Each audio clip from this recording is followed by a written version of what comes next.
그 모든 것은 평양의 화려한 조명 아래서 시작되었습니다. 여러분도 아시다시피 평양은 북한에서도 선택받은 사람들만 살 수 있는 특별한 곳이지요. 저는 그곳에서도 가장 중심지라 불리는 중구역의 중앙당 간부 사택에서 어린 시절을 보냈습니다. 아버지는 중앙당의 고위 직위에 계셨고 덕분에 저는 남부러울 것 없는 생활을 하며 자랐습니다. 어릴 적 기억 속의 평양은 참으로 아름다웠습니다. 봄이 오면 대동강변을 따라 길게 늘어진 버드나무 가지들이 연두빛 싹을 틔우며 강물 위로 춤을 추곤 했지요. 학교 가는 길에는 그 버드나무 아래를 거닐며 친구들과 시시콜콜한 이야기를 나누곤 했습니다. 명절이 되면 온 가족이 모여 앉아 어머니가 정성껏 밀가루를 밀어 만들어주시던 평양식 온반을 나누어 먹었습니다. 갓 지은 하얀 쌀밥에 따뜻하고 맑은 고기 육수를 붓고 그 위에 결대로 찢은 닭고기와 바삭한 녹두지짐을 고명으로 얹어 한 입 크게 먹으면 세상 그 어떤 진미도 부럽지 않았습니다. 우리 수연이가 잘 먹어야 나중에 훌륭한 예술가가 되지 하시며 웃으시던 아버지의 인자한 모습이 지금도 눈에 선합니다. 저는 남다른 재능 덕분에 국가의 부름을 받아 만수대예술단에 입단하게 되었습니다. 그것은 평양 여성이라면 누구나 꿈꾸는 최고의 영예였고 부모님께는 커다란 자부심이었습니다. 하지만 예술단의 삶은 겉으로 보이는 화려함과는 달랐습니다. 매일 새벽부터 밤늦게까지 이어지는 혹독한 훈련과 함께 한치의 오차도 허용되지 않는 엄격한 사상 교육이 뒤따랐습니다. 장군님께 기쁨을 드리는 것이 곧 조국의 영광이다라는 말을 귀에 못이 박이도록 들으며 저는 그것이 제 인생의 유일한 목적이라고 믿고 살았습니다. 당시 저는 체제를 의심해 본 적이 한 번도 없었습니다. 배급이 끊기고 사람들이 굶어 죽어나간다는 소문을 들어도 제가 사는 평양은 여전히 평온했기 때문입니다. 장마당에서 쌀값이 오르고 옥수수 한 대를 구하기 위해 이웃들이 발을 동동 구른다는 이야기는 그저 먼 나라 이야기처럼 들렸습니다. 연탄 한 장을 구하지 못해 추운 겨울 손발이 터가는 인민들의 고통을 저는 알지 못했습니다. 제게 주어진 화려한 드레스와 무대 조명은 마치 온 세상이 풍족한 것처럼 착각하게 만들었습니다. 하지만 김정은 위원장이 주최하는 이른바 1호 연회에 불려 가기 시작하면서 제가 알던 완벽한 세상에 조금씩 균열이 가기 시작했습니다. 연회장 테이블 위에는 남한의 재래시장에서도 보기 힘든 프랑스산 양주와 진귀한 산해진미가 넘쳐났습니다.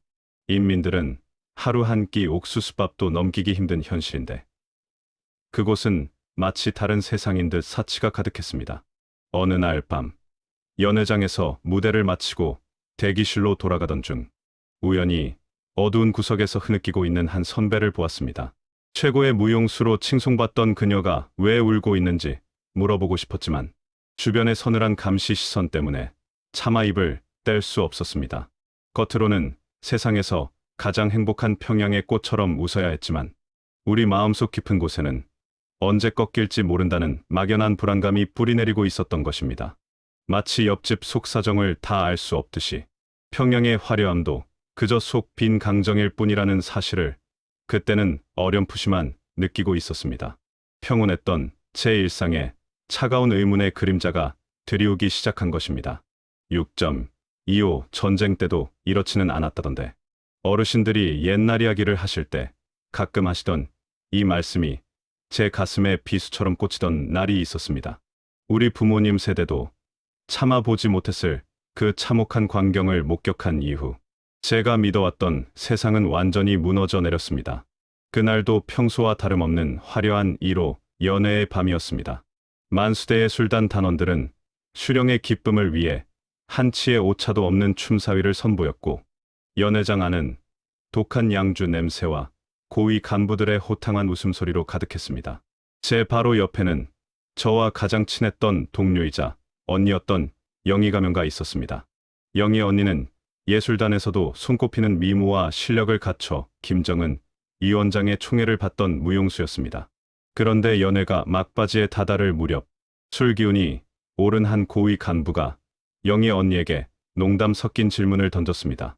북한 밖의 세상, 즉 남조선의 문화에 대해 어떻게 생각하느냐는 위험한 질문이었지요. 영희 언니는 평소처럼 재치 있게 넘기려 했지만 과하게 긴장한 탓인지 입 밖으로 나와서는 안 될 말이 튀어나오고 말았습니다. 남조선 노래도 가락은 참 곱더군요. 라는 아주 찰나의 진심이 섞인 말 한마디였습니다. 순간 연회장의 공기가 얼음장처럼 차갑게 식었습니다. 호탕하게 웃던 간부들의 얼굴은 사색이 되었고 김정은 이 원장의 표정은 순식간에 굳어졌습니다. 저는 심장이 멎는 것만 같았습니다. 영희 언니는 자신의 실수를 깨닫고 즉시 무릎을 꿇으며 용서를 빌었지만 이미 늦은 후였습니다. 연회가 끝나기도 전에 검은 양복을 입은 보위부 요원들이 들이닥쳤고 영희 언니는 비명 한 번 제대로 지르지 못한 채 질질 끌려 나갔습니다. 다음 날 아침 연습실에 영희 언니의 자리는 텅 비어 있었습니다. 누구도 그녀의 이름을 입에 올리지 않았고 예술단 간부들은 평소보다 더 엄격하게 우리를 감시하며 사상 교육을 강화했습니다. 마치 어제까지 함께 춤추던 사람이 처음부터 존재하지 않았던 것처럼 그녀의 흔적은 단 하룻밤 만에 평양에서 완전히 지워졌습니다. 말 한마디에 천냥 빚을 갚는다는 속담이 우리 동네에서는 말 한마디에 온 가족이 사라진다는 공포로 다가왔습니다. 이 사건은 제게 거대한 각성의 계기가 되었습니다. 우리는 누구를 위해 이토록 떨며 춤을 추는가? 저 화려한 조명 뒤에 숨겨진 진실은 무엇인가? 라는 의문이 머릿속을 떠나지 않았습니다. 우리 부모님은 제가 예술단에 들어갔을 때 조상을 잘 모신 덕이라며 기뻐하셨는데 사실 저는 언제 목숨을 잃을지 모르는 살얼음판 위를 걷고 있었던 것입니다. 그날 이후 저는 더 이상 예전처럼 순수한 마음으로 춤을 출 수 없었습니다. 화려한 드레스는 마치 저를 옥죄는 수위처럼 느껴졌고 무대 위에서의 미소는 가면이 되었습니다. 특히 늙으신 어머니와 어린 남동생의 얼굴을 볼 때마다 가슴이 저려왔습니다. 만약 내가 영희 언니처럼 사라진다면 우리 가족은 어떻게 될까? 저 어린 동생의 미래는 누가 책임질 것인가? 라는 걱정이 밤잠을 설치게 했습니다. 체제에 대한 맹목적인 믿음은 사라지고 그 자리에 거대한 불신과 공포, 그리고 현실에 대한 냉혹한 깨달음이 자리 잡기 시작했습니다. 영희 언니가 사라진 후 제 삶은 더 이상 예전과 같을 수 없었습니다. 겉으로는 여전히 평양의 화려한 조명 아래서 미소 지으며 춤을 췄지만 제 마음속은 이미 차갑게 식어버린 지 오래였습니다. 그때부터였을까요? 그전까지는 눈에 들어오지 않던 극한의 참혹한 현실이 하나둘씩 보이기 시작했습니다. 가장 먼저 제 마음을 아프게 했던 것은 늙으신 어머니의 건강이었습니다. 평양에서 간부 사택에 살며 대접받고 산다지만 그것도 아버지가 계실 때 이야기였습니다. 아버지가 불의의 사고로 숙청된 후 우리 집의 가세는 급격히 기울었습니다. 설상가상으로 어머니는 지독한 폐질환을 앓게 되셨는데 평양의 중앙병원이라는 곳들도 약 한 알 구하기가 하늘의 별 따기였습니다. 수연아, 나는 괜찮다. 너랑 동생이나 굶지 마라 하시며 마른 기침을 내뱉는 어머니를 볼 때면 제 가슴은 갈기갈기 찢어지는 것 같았습니다. 연회장에서는 한 병에 수천 달러를 호가하는 최고급 양주가 강물처럼 흐르고 이름도 모를 진귀한 요리들이 쓰레기통으로 버려지는데 제 어머니는 약 한 알이 없어 밤새도록 가슴을 쥐어뜯으며 고통스러워하셨습니다. 이 모순된 현실이 저를 괴롭혔습니다. 장마당에 나가보면 쌀값과 옥수수값은 하루가 다르게 치솟고 하루 한 끼도 힘들다는 이웃들의 탄식이 끊이지 않았습니다. 여러분도 아시다시피 우리 어머니 아버지 세대라면 자식 굶기는 고통이 얼마나 큰지 잘 아실 겁니다. 저 또한 가장으로서 동생과 어머니를 지켜야 한다는 중압감에 손발이 얼어 터지는 겨울에도 눈물을 참으며 무대에 서야 했습니다. 체제의 감시는 날이 갈수록 심해졌습니다. 옆집에서 다 들여다보는 것처럼 사소한 행동 하나하나가 보고되었고 보위부 요원들은 수시로 저희 집을 드나들며 사상 검열을 했습니다. 그럴 때마다 저는 생각했습니다. 이것이 진정 인민의 낙원인가? 왜 우리는 죽을 때까지 누군가를 위해 희생해야만 하는가? 라는 분노가 치밀어 올랐습니다. 마치 일제시대 배급제처럼 철저히 통제된 삶 속에서 우리에게 남은 것은 오직 공포뿐이었습니다. 그래도 무너지지 않았던 것은 이웃들의 정 때문이었습니다. 저희 집 사정을 잘 아는 옆집 아주머니는 장마당에서 몰래 구한 귀한 약초 몇 뿌리를 건네며 제 손을 꼭 잡아주셨습니다. 수연아, 기운 내라. 산 사람은 살아야지 않겠니? 하시던 그 따뜻한 한마디가 저를 버티게 했습니다. 하지만 상황은 점점 악화되었습니다. 당에서는 저에게 더 높은 수준의 충성을 요구했고 병든 어머니를 돌볼 시간조차 허락하지 않았습니다. 어느 추운 겨울밤 창틈으로 들어오는 칼바람을 막을 종이조차 없어 덜덜 떨고 있는 동생과 어머니를 보며 저는 결심했습니다. 이대로는 살 수 없다. 이 화려한 감옥에서 죽어가느니 차라리 길바닥에서 죽더라도 여기서 나가야겠다는 처절한 다짐을 했습니다. 그토록 사랑했던 고향 산천과 대동강 버드나무가 이제는 저를 짓누르는 쇠창살처럼 느껴지기 시작했습니다. 절망의 끝에서 저는 드디어 생사를 건 선택의 기로에 서게 된 것입니다. 이대로는 살 수 없다는 절망이 온몸을 휘감던 어느 날, 저는 운명처럼 아버지가 남기신 마지막 유품을 마주하게 되었습니다. 아버지가 중앙당 간부로 계시다 억울하게 숙청되신 후 저희 가족은 가슴에 대못을 박은 채 살아왔지요. 어머니조차 차마 열어보지 못했던 아버지의 낡은 일기장을 들춰본 그날 밤, 저는 소리 없이 오열할 수밖에 없었습니다. 그 일기장 구석에는 내 자식들은 결코 이 화려한 감옥에서 시들지 말라. 자유로운 땅에서 사람답게 살라는 글귀가 아버지가 흘린 듯한 눈물 자국과 함께 적혀 있었습니다. 평생 체제에 충성하며 살았던 아버지가 죽음의 문턱에서 자식들에게 남기고 싶었던 진심은 바로 자유였던 것입니다. 그 글귀를 읽는 순간 제 마음속 깊은 곳에 응어리져 있던 두려움이 한순간에 용기로 바뀌었습니다. 내 자식들만이라도 살려야겠다던 우리 어르신들의 마음처럼 저 역시 동생의 미래와 어머니의 남은 생을 위해 이 지옥 같은 땅을 떠나기로 결심했습니다. 탈출을 결심하고 나니 모든 것이 조심스러워졌습니다. 옆집에서 다 들여다보는 것처럼 철저한 감시 속에서 정보를 모으는 것은 목숨을 거는 일이었습니다. 연애 공연을 위해 국경 지역으로 이동할 기회가 있다는 소식을 접하고 저는 그때를 탈출의 디데이로 잡았습니다. 그날을 위해 저는 평소 아끼던 보석들과 무대 의상 몇 벌을 몰래 장마당에 내다 팔아 탈출 자금을 마련했습니다.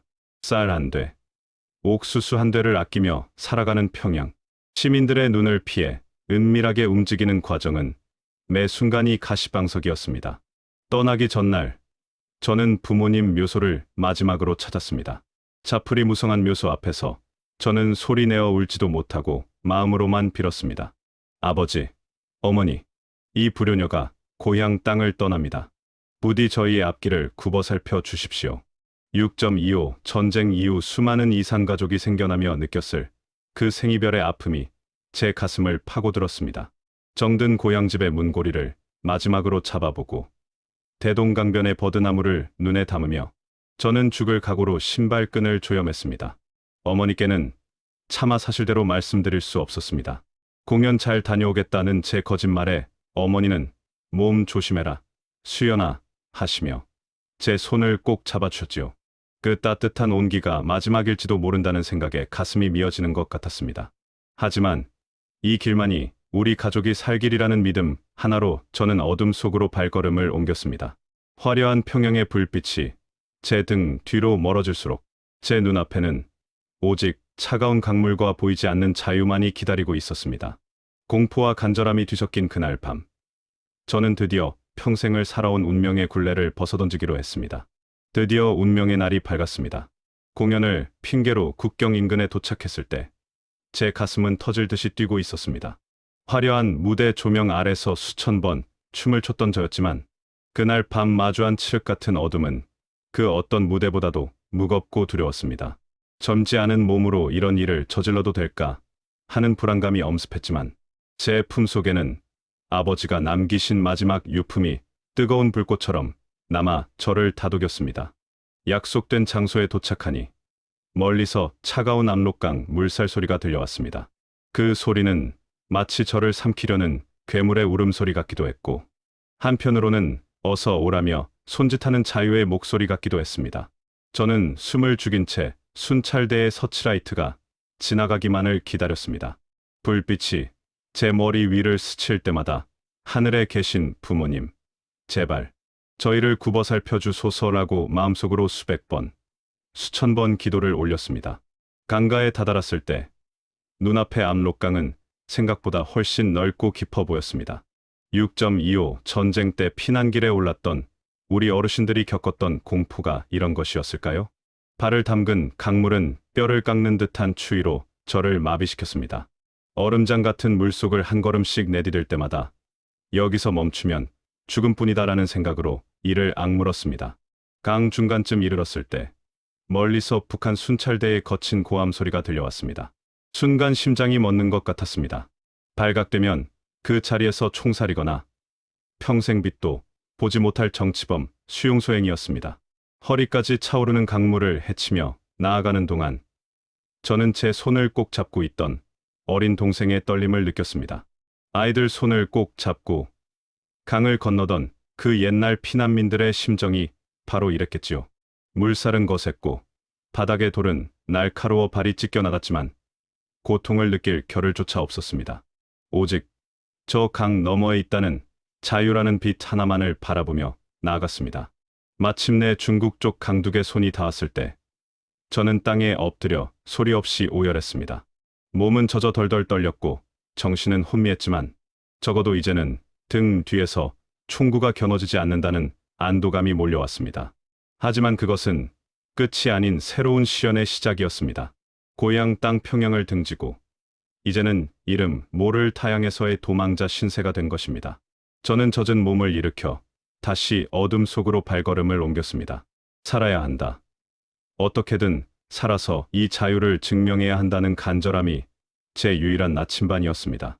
압록강의 차가운 물살을 헤치고 중국 땅을 밟았을 때 저는 그것으로 모든 고생이 끝난 줄로만 알았습니다. 하지만 현실은 냉혹했습니다. 젖은 몸으로 어둠 속을 헤매며 마주한 중국은 자유의 땅이라기보다 또 다른 거대한 감옥처럼 느껴졌습니다. 신분증 하나 없고 말 한마디 통하지 않는 저에게 중국은 언제든 저를 다시 북한으로 돌려보낼 수 있는 위험한 곳이었지요. 여러분도 아시다시피 낯선 타지에서 기댈 곳 하나 없을 때의 막막함은 겪어보지 않은 사람은 모를 겁니다. 공안의 단속을 피해 산속을 헤매고 짐승처럼 숨어 지내며 며칠을 굶었습니다.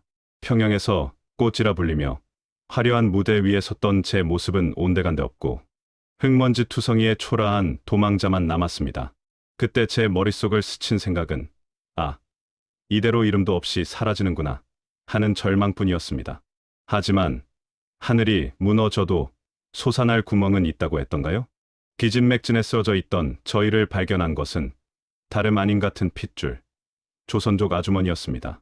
그 아주머니는 저희가 탈북민이라는 것을 한눈에 알아보고는 말없이 손을 잡아 자기 집 골방으로 숨겨주셨습니다.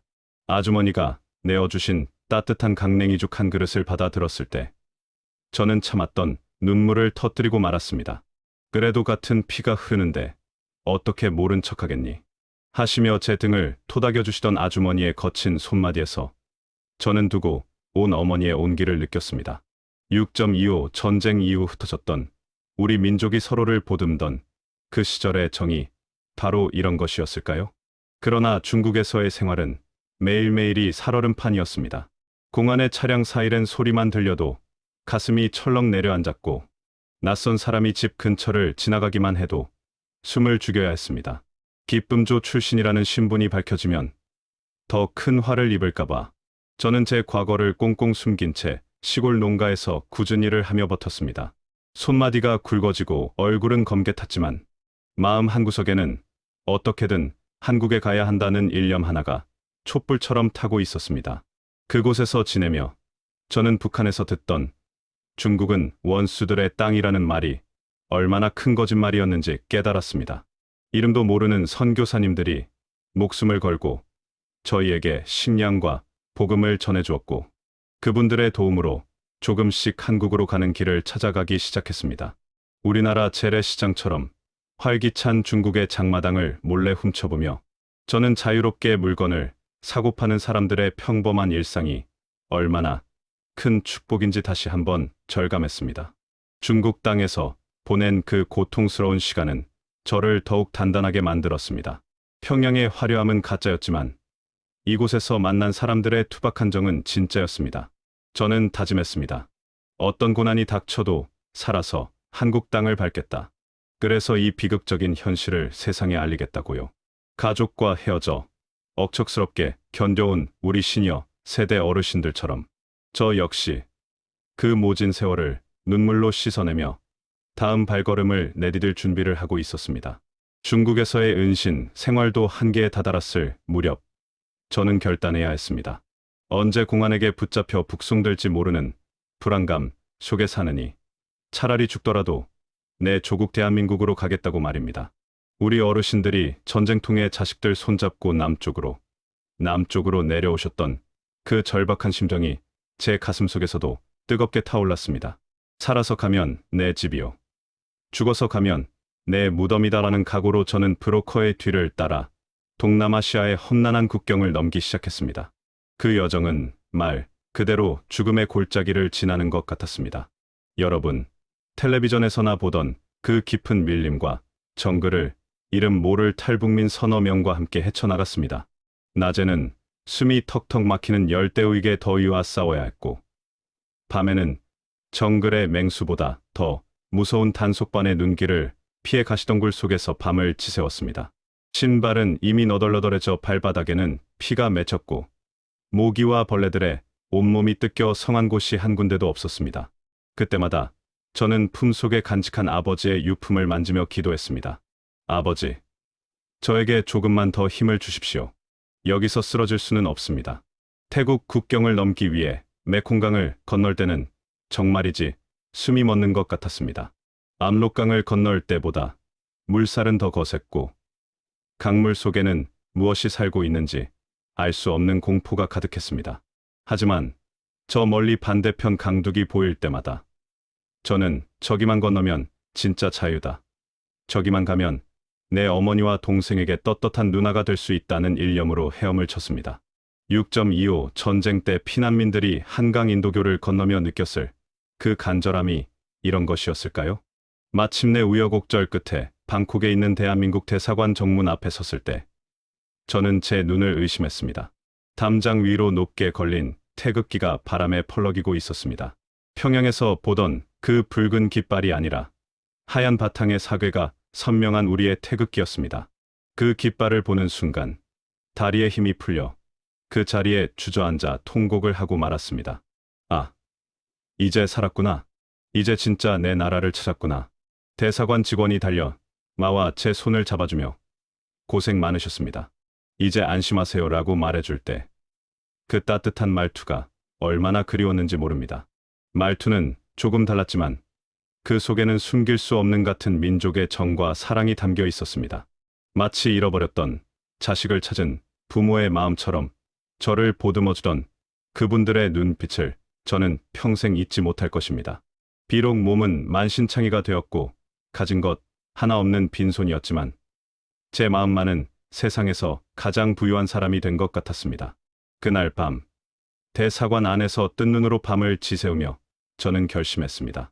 이 귀한 자유를 주신 하늘에 감사하며 남은 인생은 이 땅의 소중함을 알리며 정직하게 살아가겠노라고 말입니다. 인천공항을 통해 대한민국 땅을 처음 밟았던 그날의 공기를 저는 평생 잊을 수 없습니다. 하나원을 거쳐 사회로 나왔을 때 제 눈앞에 펼쳐진 서울의 모습은 평양과는 비교조차 할 수 없는 별천지였습니다. 밤이 되어도 꺼지지 않는 화려한 불빛들을 보며 저는 생각했습니다. 아, 우리 아버지가 말씀하셨던 자유가 바로 이런 것이었구나. 처음 한국 마트에 갔을 때의 충격은 지금도 생생합니다. 산더미처럼 쌓인 쌀 포대와 수십 가지 종류의 과일들. 그리고 먹을 것이 넘쳐나서 오히려 무엇을 고를지 고민하는 사람들의 표정을 보며 저는 그만 주저앉아 울고 말았습니다. 평양에서 우리 어머니는 약 한 알, 쌀 한 대가 없어 눈물을 흘리셨는데 하는 생각에 가슴이 미어졌기 때문입니다.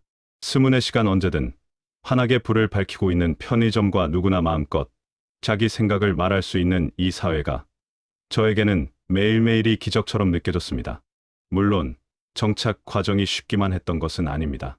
말투가 조금 달라서 오해를 받기도 하고, 북한에서 온 사람이라는 편견, 어린 시선에 상처를 입을 때도 있었습니다. 하지만 그때마다 저를 보듬어준 것은 따뜻한 이웃들이었습니다. 같은 민족인데 무슨 걱정이냐며 김장김치를 나누어 주시던 앞집 할머니, 서툰 제 손을 잡고 은행 일을 도와주던 복지사님. 그분들의 정성, 어린 마음은 제가 한국 사회에 뿌리내릴 수 있는 든든한 버팀목이 되었습니다. 마치 우리네 옛날 시골 인심처럼 한국 사람들의 마음속에는 여전히 따뜻한 정이 흐르고 있었습니다. 이제 저는 평양의 무용수가 아닌 대한민국의 자유로운 시민으로서 새로운 꿈을 꾸며 살아가고 있습니다.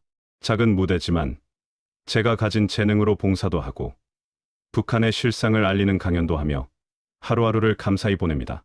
하지만 밤이 깊어지면 대동강변의 버드나무와 두고 온 어머니, 남동생의 얼굴이 떠올라 베개싯을 적시곤 합니다.